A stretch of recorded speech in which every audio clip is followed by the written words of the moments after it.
समांतर लेखक सुहास शिरवाळकर भाग 12 सादर करते मनीषा स्टॉक।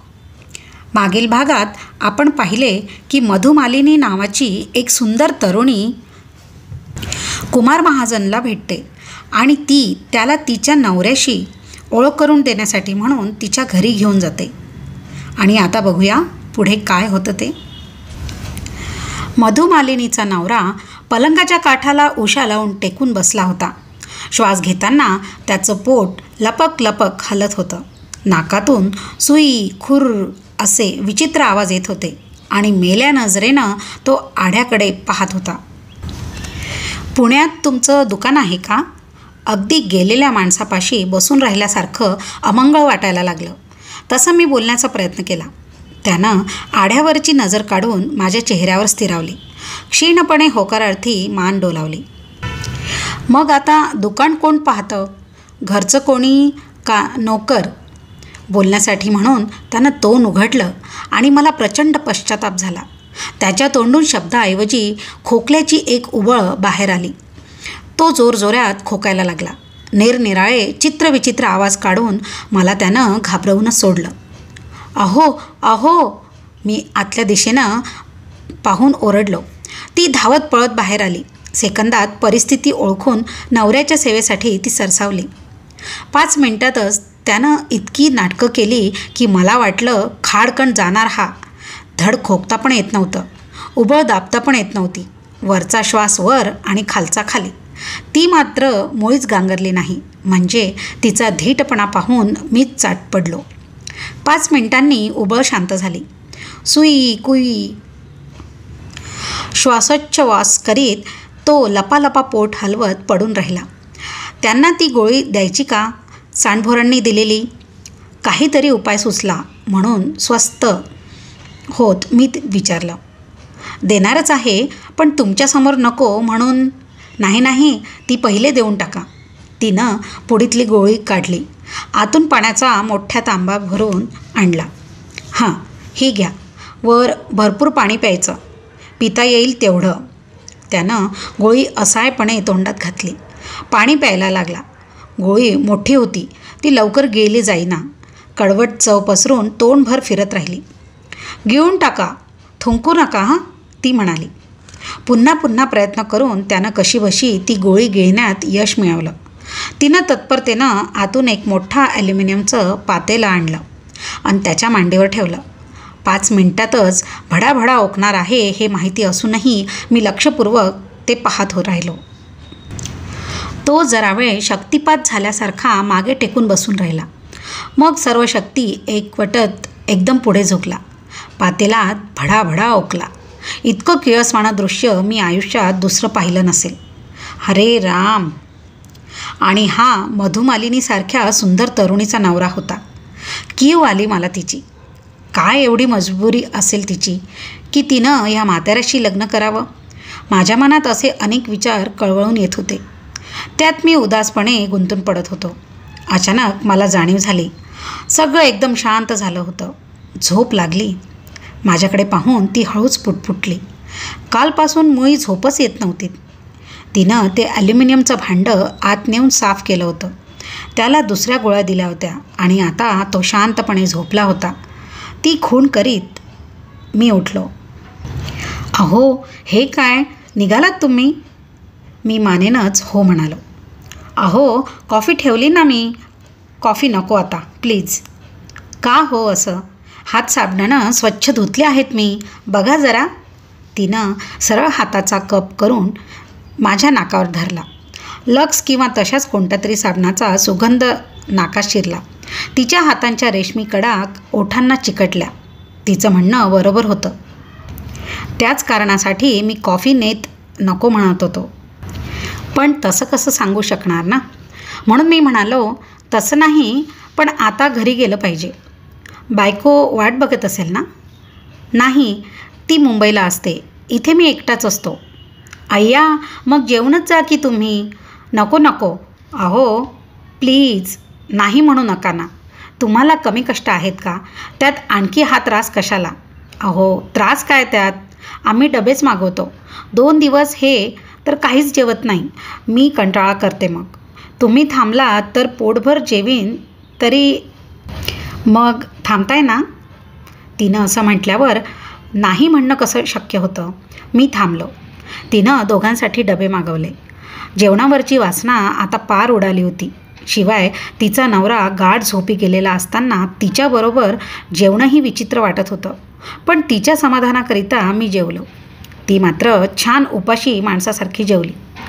जेवणात माझं लक्ष कमी होतं, तिचं जास्त. त्यामुळे तिला न्याहाळण्याची मला भरपूर संधी मिळाली. घास घेताना तिच्या ओठांचा होणारा चंबू, चावताना होणारी ओठांची नाजूक हालचाल, गिळताना वर खाली होणारा तिच्या गळ्याचा कंठमणी, हे सगळं मला उगाचच कामुक वाटायला लागलं. तिच्या लक्षात आलं तसं तीही अधूनमधून निशब्दपणे माझ्याकडे पाहायला लागली. तिच्या नजरेतून काहीतरी संकेत मिळत असल्याप्रमाणे मी चळावला जाऊ लागलो. अस्वस्थ व्हायला लागलो.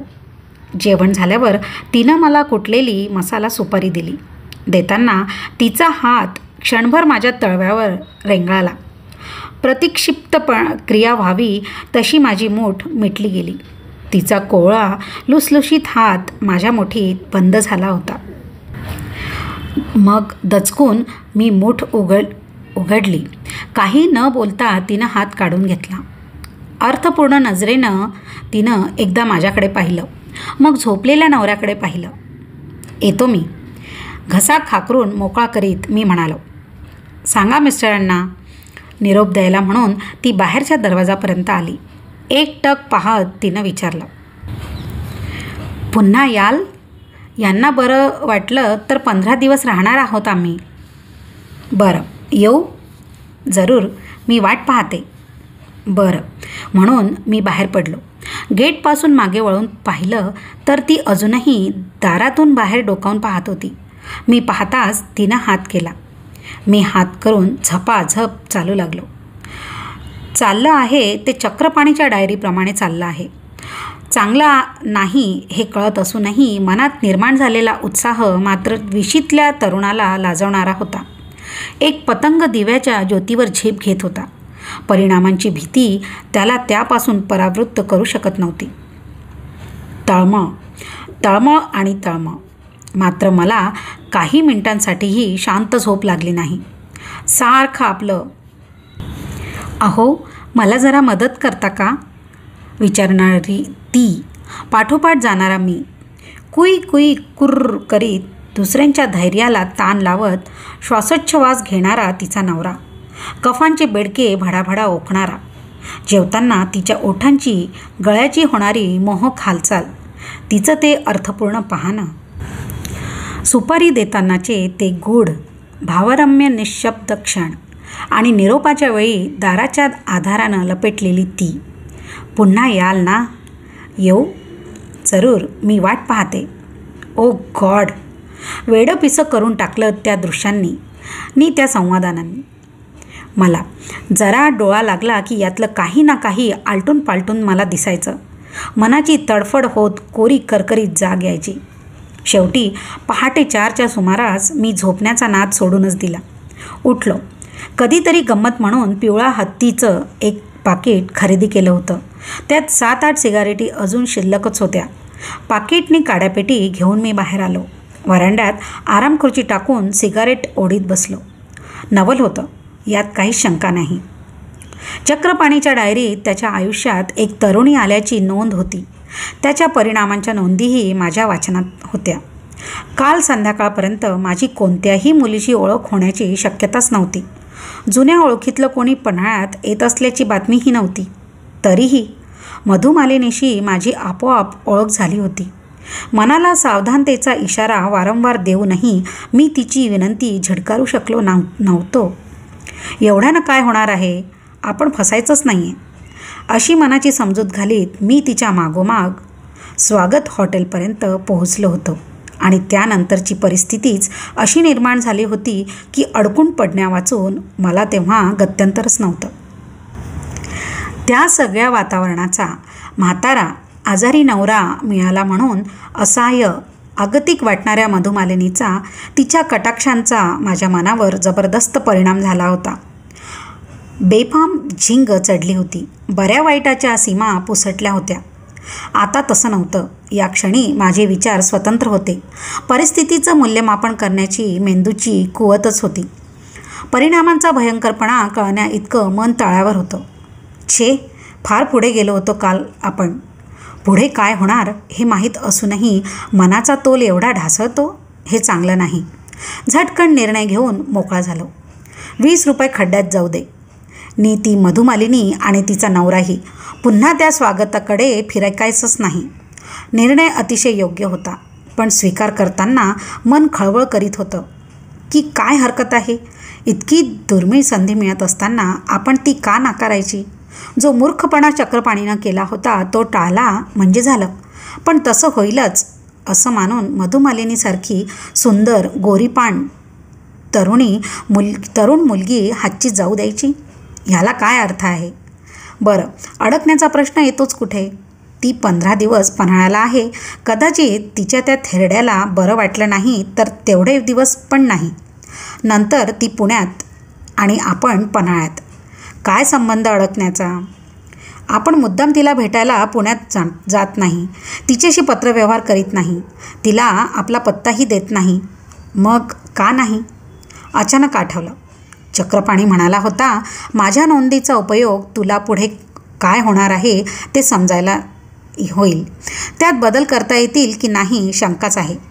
म्हणजे हे घडणारच का.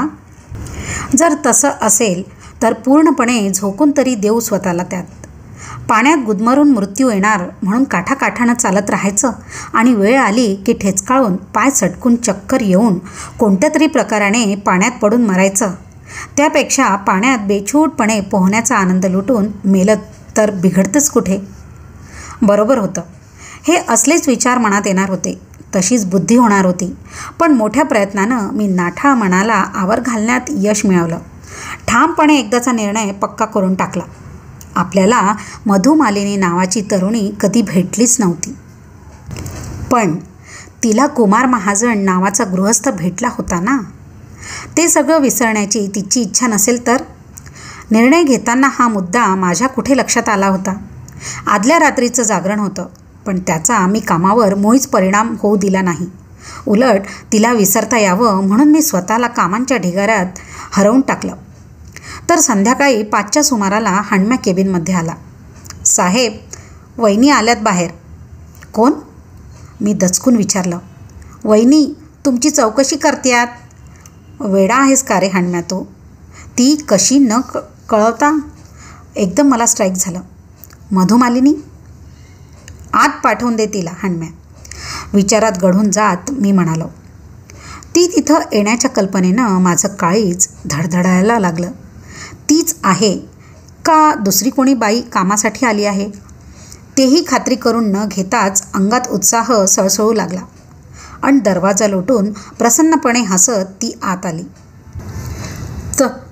तुम्ही का येऊ नाही. मला जाम हसू आलं. ती पण हसायला लागली. या बसा ना. बसते. आमचं हे चाचणं आणखीन काही वेळ तरी सहज रंगलं असतं. फार मजा वाटत होती तिच्या जोडीनं पोरकटपणा करण्यात. पण बाहेर हांडम्या असणार याची जाणीव ठेवून मी तिला म्हटलं, 2 मिनटं बसा, आपण बाहेरच पडू. खाऊसाठी मौन व्रत स्वीकारलेल्या नाठाळ मुलीसारखी ती डोळ्यांनी बोलत राहिली. माझं कामात बिलकुल लक्षच लागेना. शेवटी मी टेबल आवरलं. हांडम्याला सगळीकडे कुलपं घालून किल्ल्या आणून द्यायला सांगून आम्ही बाहेर पडलो. बोला. आले की नाही. पण तुम्ही येऊ शकणार नाही असं कधी म्हटलं होतं.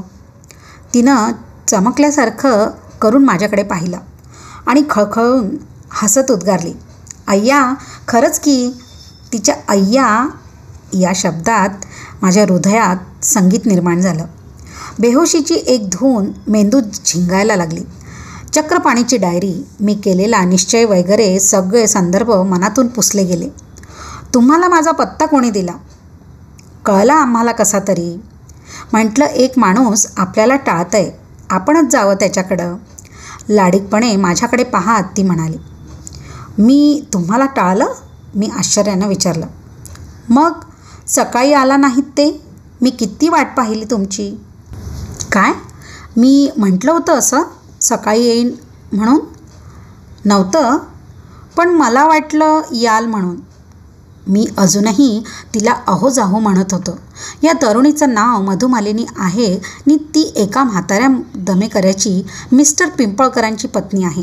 या पलीकडे मला तिची फारशी माहिती नव्हती आणि तरीही तिच्या बोलण्यातून असे काही गूढ संकेत मिळत होते की आमची फार वर्षापूर्वीची ओळख आहे आणि बरेच दिवस आमचे घनिष्ठ संबंध आहेत. एक गोष्ट मात्र स्पष्ट होती, हे संबंध अगदी निर्मळ नक्कीच नव्हते. त्यामागे काहीतरी अपेक्षा होत्या. तिच्या नवऱ्याच्या पार्श्वभूमीवर विचार केला तर त्याही मोठ्या कोड्यात टाकणाऱ्या नव्हत्या. मी 32 वर्षाचा रांगडा तरुण होतो. दिसायला खूप सुंदर नसलो तरी बऱ्यापैकी होतो, निरोगी होतो. फक्त प्रश्न होता ती कोणत्या दृष्टिकोनातून माझ्याकडे पाहते. मिस्टरांचं कसं आहे आता? झोपलेत शांतपणे? ती हसून म्हणाली, त्यांना औषध देऊन आले आहे. त्यांना माहिती आहे का तुम्ही इकडे येणार आला आहात म्हणून? नाही, ती खाली मान घालत म्हणाली. त्यांना माहिती असतं तर त्यांनी कसं सोडलं असतं? आणि त्यांना जाग आली तर? येणार नाही. आली तर त्यांना वाटेल मधू फिरायला गेली आहे. काही न बोलता मी तिच्या बोलण्याचे हवे तसे अर्थ काढीत चालत राहिलो. बोलायला काहीतरी मुद्दा मिळाल्यासारखी ती एकदम म्हणाली, काल तुम्ही पैसे न घेताच परत आलात, ते द्यायला आला आहात का? हो. तिनं पर्समधून 20ची एक कोरी करकरीत नोट काढली आणि माझ्यासमोर धरली. ठेवून द्या ती. का? लागेल तेव्हा मागून घेईन परत. नको प्लीज. असू द्या हो, ती द्यायची आहे. या निमित्तानं तरी तुम्ही पुन्हा याल. मी येईल, त्यासाठी या निमित्ताची आवश्यकताच नाही. मी तिच्याकडे पाहिलं. तीही मंदपणे हसत माझ्याकडे पाहत होती. क्षणभर आम्ही एकमेकांच्या नजरेतून हृदयाचे वेध घेत राहिलो. मग तिनं हलकेच विचारलं, मला पन्हाळा दाखवाल? 5-6 दिवस असंच चाललं होतं. तिनं केव्हाही यायचं. ती आली की सगळी कामं बाजूला टाकून मी तिच्याबरोबर बाहेर पडायचं. खूप हिंडलो आम्ही. पूर्वी ठरवलं होतं नीमा आली की तिच्या सोबतीनं पन्हाळ्याचे पॉईंट्स पाहावेत, पण ते व्हायचंच नव्हतं. नीमा येऊ शकली नव्हती. एक दिवस ती अगदी सकाळी सकाळी आली. काय गं, आज अगदी प्रभात फेरी? ज्योतिबाला जावं असा विचार आहे. स्वागतचा मॅनेजर म्हणाला, सकाळी 7:30ची कोल्हापूर पकडून गेलात तर दुपारी 12पर्यंत परत याल. येता का? इतकं सोपं नाही आहे ते मधू. मला काय वाटलं, ज्योतिबाचा डोंगर इथून दिसतो म्हणून अर्ध्या तासात चालत जाता येईल. लांब आहे. कोल्हापूरच्या अलीकडे 5-7 मैलावर ज्योतिबाचा फाटा आहे. फाट्यावर उतरून ज्योतिबाला जाणारी ST पकडावी लागेल. येताना पुन्हा तसंच. पण बिघडलं कुठे? आणि जर नाही 12च्या आत येता आलं तर काय होईल? उशीर झाला. तुम्ही आहात की? मी आहेच, पण रूमवर तुझा नवराही आहे. त्यांची नको का काळजी करायला? त्यांचा बंदोबस्त मी केव्हाच केला आहे. बंदोबस्त? ही मूर्ख पोरगी त्या म्हाताऱ्याला कायम झोपेच्या गोळ्या देऊन गुंगीत ठेवते की काय? मरून जाईल कधीतरी हा पटकन. कसला बंदोबस्त? मी घाबऱ्या आवाजात विचारलं. त्यांना सांगितलं आहे मी ज्योतिबाला जाते म्हणून. अगं पण कुणाबरोबर? माझ्याबरोबर? नाही, इथे एक मैत्रीण मिळाली आहे, तिच्याबरोबर जाते म्हणून सांगितलं. आणि त्यांना काही संशय आला तर? आला तरी म्हाताऱ्या नवऱ्याला तो तरुण बायकोला बोलून दाखवता येत नाही. तिचं तंत्रच अजब होतं. मी चाट पडलो. नवऱ्याशी खोटं बोलून त्याच्या दुबळेपणाचा ती फायदा घेत होती. माझा अधिकाधिक सहवास मिळवत होती, पण राग येत नव्हता. किवस निर्माण होत होती. वाटत होतं बिचारीला पतीबरोबर मनसोक्त हिंडण्याचं समाधानही मिळू शकत नाही. आपल्या सहवासात ती ते मिळवते. फक्त एक विचार मी दडपून टाकत होतो, पण हा डमी कुमार महाजनच का? सकाळी 7:30ची कोल्हापूर ST गाठून आम्ही निघालो. अपेक्षे इतकीही गर्दी नव्हती गाडीत. 2च्या एका बेंचवर आम्ही दोघं. ड्रायव्हरच्या मागच्या बेंचवर एक म्हातारी, पुढे आमच्याकडे पाठ करून एक माणूस नि त्याचा छोटा मुलगा, एकदम मागे 2 कातकरी बाया, ड्रायव्हर आणि कंडक्टर. संपलं. एस टीनं पन्हाळ्याचे स्टॉप्स मागे टाकले. वळणावळणानं ती डोंगर उतरू लागली. सकाळची कोवळी उन्हं तिच्या प्रसन्न चेहऱ्यावर पसरतायत. वाऱ्यानं अस्ताव्यस्त होत केसांच्या बटा त्यावर सावली धरतायत. काही बटा माझ्या कानाशी गप्पा गोष्टी करतायत. पहिल्या 2-3 वळणावर ती सावधपणे इकडे तिकडे रेलली. पण नंतर तिच्यातला तो सावधपणा जरा कमी झाला. तिचा दंड माझ्या दंडावर दाबला जाऊ लागला. तसं झालं की मी तिच्याकडे पाहायचो. ती माझ्याकडे न पाहता नुसतं हसायची. मध्येच मी तिला हाक मारली. तिनं करीत कान माझ्या ओठांपाशी आणला. हे तुला गैर नाही वाटत? मी घोगऱ्या स्वरात विचारलं. काय? हेच म्हणजे नवऱ्याला फसवून परक्या तरुणाबरोबर. आपल्या मालकीच्या विहिरीत पाणी नाही म्हणून कोणी तहानलेलं राहतं का कुमार? तहान तेवढीच जबरदस्त असेल तर विहीर कोणाच्या मालकीची आहे याचा विचारही न करता तहान भागवावी माणसानं. आणि स्वतःच्या मालकीच्या विहिरीत पाणी असतं तर या जर-तरच्या गोष्टीवर विचार करून ट्रिप खराब करण्याची आवश्यकताच काय? पण मी म्हणते, तुम्हाला अपराधी वाटत असेल तर तुम्ही. माझी तर गोष्टच सोडतो. माझं सगळं आयुष्यच विचित्र आहे. आयुष्य प्रत्येकाचंच आपापल्या परीनं विचित्र असतं कुमार. फक्त प्रत्येकाला वाटत असतं आपण इतरांहून जरा वेगळं काहीतरी जगत आहोत. जगात विवाहबाह्य संमत नाहीत का कोणाचे? एका नवविवाहित मुलीनं या विषयावर इतक्या स्पष्ट आणि सहजपणे बोलणं म्हणजे कठीण. ठीक आहे, म्हणजे आपण काय करीत आहोत याची तुला पूर्णपणे कल्पना आहे तर? आहे, आणि हेही सांगते, हे अगदी सहज घडलेलं नाही. मी पुढाकार घेऊन घडवून आणलं आहे. त्या दिवशी सांडभोरांकडून तुमचा पत्ता मिळवून मी तुम्हाला भेटायला आले, ती फक्त 20ची नोट द्यायला, अशी तुमची कल्पना आहे? मधू. होय कुमार, अगदी पहिल्यांदा तुम्ही बाजारपेठेत दिसलात तो योगायोग होता. पण तेवढाच योगायोग, इतर नाही. किती खरं होतं चक्रपाणीचं म्हणणं. त्याच्या नोंदींनी मला पुढे काय घडणार ते स्पष्टपणे सांगितलं होतं. पण मी ते टाळू शकत नव्हतो. अडकलोच ना मी शेवटी. एका आठवड्याच्या आत कबुली जबाबापर्यंत पोहोचलो मी. कुमार, खरं सांगा, मी तुम्हाला आवडते? हो. फार. म्हणजे किती? तसं मला नाही सांगता येणार मधू. शब्द मला नेहमीच दगा देतात. माझ्यासाठी निमाला सोडू शकाल? नाही. बरं, निमाच्या नकळत माझ्याशी चोरटे संबंध ठेवू शकाल? हो. मला भेटायला, केवळ भेटायला पुण्याला याल का? हो, येईन. तर मग हे शारीरिक आकर्षण तेवढं आहे कुमार. आणि माझीही त्या पलीकडे अपेक्षा नाही. कारण माझंही माझ्या नवऱ्यावर प्रेम आहे. त्याला असं फसवावं लागतं याबद्दल माझ्याही मनात खंत आहे. पण माझा इलाज नाही.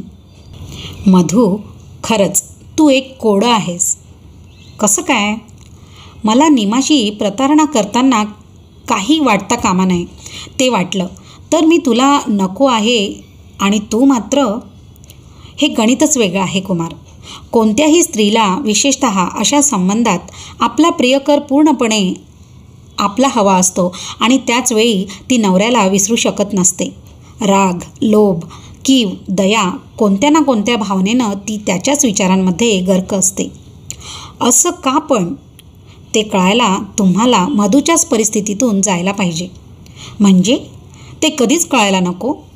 सरळ आहे. मी मिसेस पिंपळकर होणं या जन्मी तरी शक्य होतं. मी खोटा मिस्टर पिंपळकर होऊ शकत होतो आणि ती मिसेस महाजन. That's all. इथपर्यंत सर्व ठीक होतं. आम्ही हिंडत फिरत होतो. एकमेकांचं स्पर्शसुख अनुभवित होतो. एकमेकांच्या मिठीत बद्ध होऊन चुंबनाच्या वर्षावात धुंद होत होतो. पण अशा गोष्टी इथेच थांबत नाहीत. पुढची पायरी मी टाळायला हवी होती. सर्वनाश झाला.